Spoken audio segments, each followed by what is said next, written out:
Привет подписчикам гостям моего канала. Вы на канале Свиноводство для души. Данное видео, часто задаете вопросы о размерах бокса, о станках, какой лучше, какой не лучше, какие поилки, какие уголки. Короче, сейчас решил полностью сделать полный обзор, все померить, начиная от ширины и заканчивая расположением поилок, кормушек, на какой высоте, что да и как. В принципе, сейчас приступим, начнем с ширины до длины, глубины бокса. У нас есть вот такая вот линейка. Получается ширина бокса 1,60 м. Длина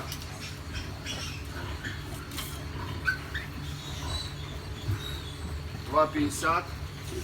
Высота бортика от щелевого пола 55 сантиметров. В принципе, это как говорится, сам бокс.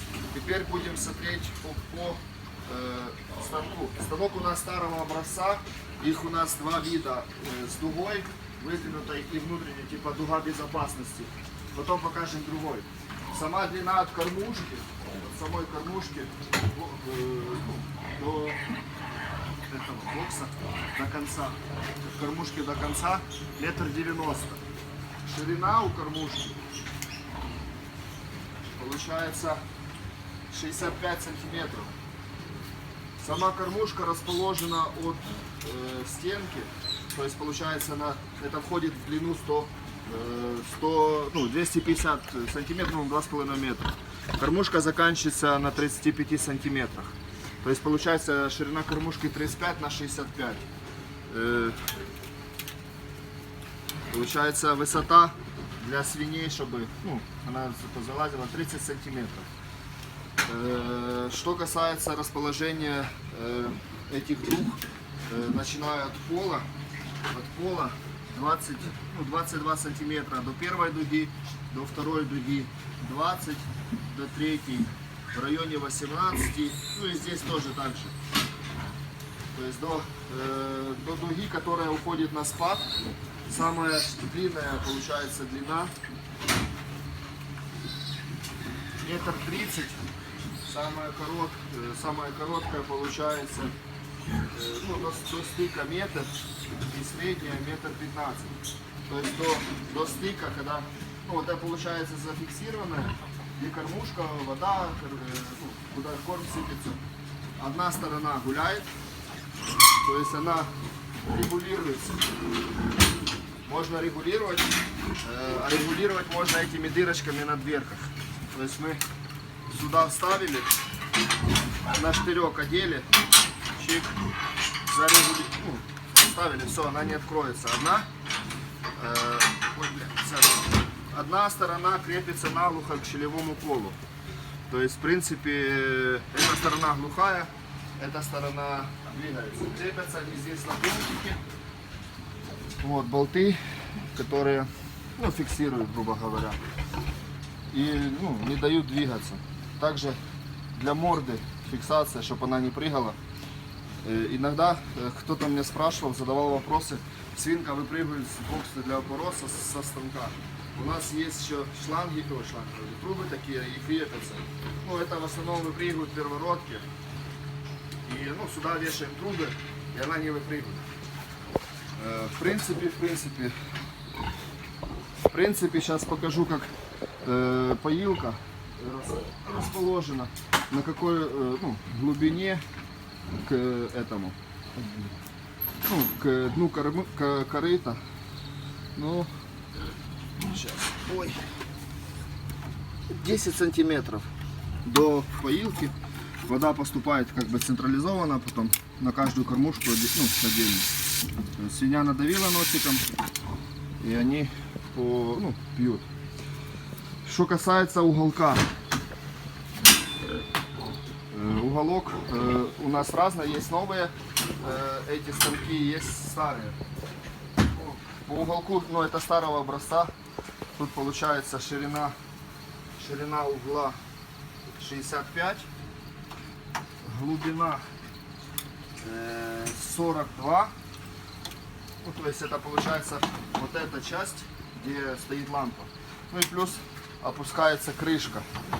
Крышка получается 52, ну, как глубина, наверное. Ширина у основания 65, здесь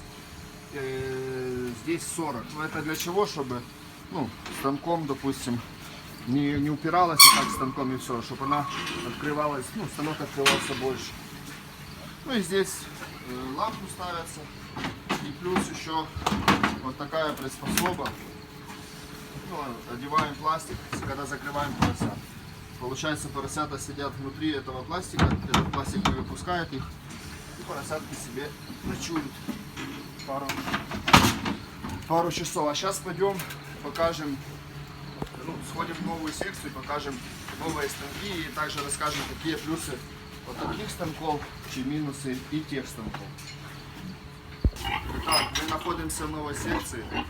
Только загнали свиней на следующий тиждень пороситься, да. И тут как бы новые боксы, им всего лишь там, не знаю сколько, года 3, наверное, 4. Вот, и здесь стоят новые станки оцинкованные. В принципе, по длине, по ширине, по фиксации они не отличаются. Но они отличаются вот этими приколяхами. Допустим, в старых образцах просто идет дуга вот так, и дуга безопасности просто идет внутрь. Здесь немножко по-другому. Здесь просто такие штыри, которые, ну, по крайней мере, как показывает практика, немного лучше для свиноматок. Вот такая система, нежели дуга. Почему? Потому что с этой дугой, когда дуга так идет, бывает попадают соски под эту дугу и поросята не достают до соска. Вот, а здесь, в принципе, кормление нормально. И сейчас мы померяем, на каком расстоянии они находятся друг от друга. Начиная с конца, ой, сейчас не то открыл. Начиная с конца, ну, от первой ножки, получается 34 сантиметра, от второй до третьей 28, от третьей до четвертой 25, ну и потом 20 и 20. То есть идут на уменьшение, на убывание. Почему тут меньше расстояние? Потому что чтобы свиноматка не вылазила сюда.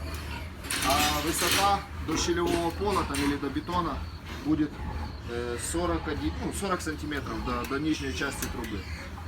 В принципе, здесь все то самое. Ну сейчас уголок снимем.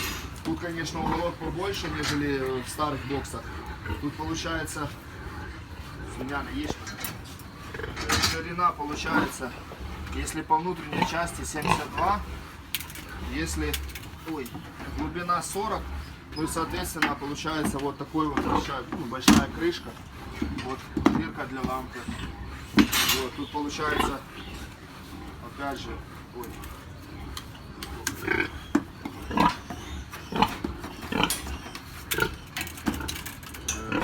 75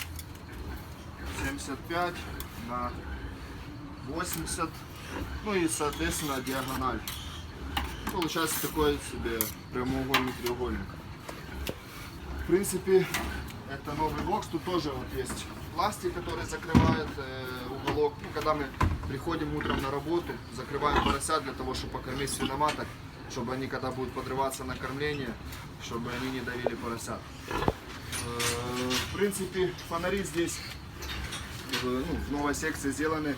Ну, если брать старую, то, допустим, над каждым уголком вот здесь идут две розетки идет. Ну и туда лампа включается. Здесь они подвешены, то есть это розетки на 3 фазы.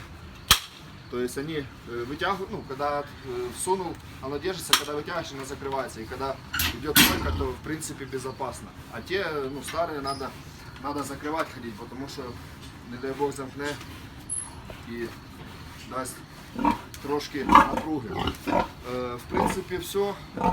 Надеюсь, рассказал все, что вам интересно. Если что-то не рассказал, напишите в комментариях. Всем спасибо за просмотр. Пишем комментарии, ставим лайки. Кто не подписался, подписываемся.